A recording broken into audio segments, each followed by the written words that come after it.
उत्तर प्रदेश विधानसभा चुनाव के होने में अभी भले ही कुछ महीनों का वक्त बाकी हो, लेकिन सूबे की तमाम सियासी पार्टियां अपनी अपनी जमीन मजबूत करने में जुट गई हैं। सत्तारूढ़ बीजेपी को घेरने के लिए कांग्रेस, बीएसपी और एसपी समेत तमाम दल सत्ता में वापसी के लिए रणनीति बनाने में जुटे हैं।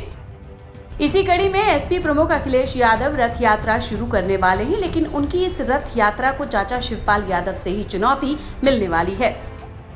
दरअसल एक ओर जहां अखिलेश यादव 12 अक्टूबर से रथ यात्रा की शुरुआत करने वाले हैं, तो वहीं दूसरी ओर अखिलेश के चाचा और प्रगतिशील समाजवादी पार्टी के प्रमुख शिवपाल सिंह यादव ने भी 12 अक्टूबर से ही अपनी सामाजिक परिवर्तन यात्रा निकालने का फैसला किया है।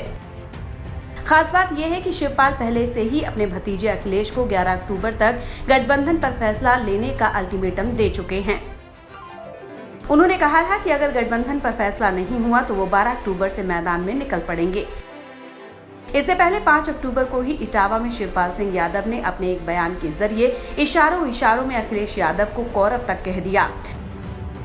शिवपाल ने कहा कि अब तो युद्ध ही होना है, क्योंकि द्रोणाचार्य और भीष्म को कोई नहीं मार सकता था। पांडवों ने तो 5 गांव मांगे थे और पूरा राज्य कौरवों के लिए छोड़ दिया था। उसी तरह मैंने भी अपने साथियों के लिए सम्मान मांगा था, लेकिन अब मैं इंतजार करते करते थक गया हूँ।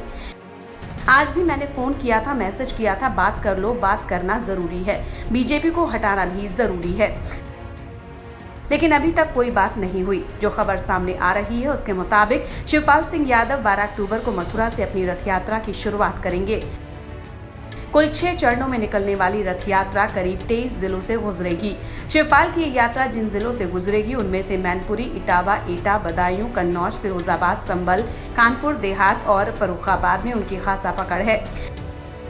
इसके साथ ही गाजीपुर, जौनपुर, आजमगढ़ और बलिया में भी शिवपाल के अच्छे खासे समर्थक हैं। जाहिर है अगर इन जिलों में शिवपाल अपने प्रत्याशी उतारते हैं तो इससे अखिलेश यादव का बेस वोट बढ़ सकता है।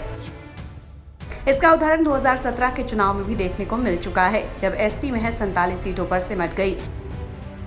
2019 के लोकसभा चुनाव में भी शिवपाल की नाराजगी का खामियाजा अखिलेश की पार्टी को उठाना पड़ा और कई अहम सीटें एसपी के हाथ से खसक गईं, जिसमें फिरोजाबाद की सीट सबसे प्रमुख है। यानी साफ है कि अगर चाचा भतीजा में कोई सुलह नहीं हुई तो आगामी विधानसभा चुनाव में भी अखिलेश को खामियाजा भुगतना पड़ सकता है। Bureau report.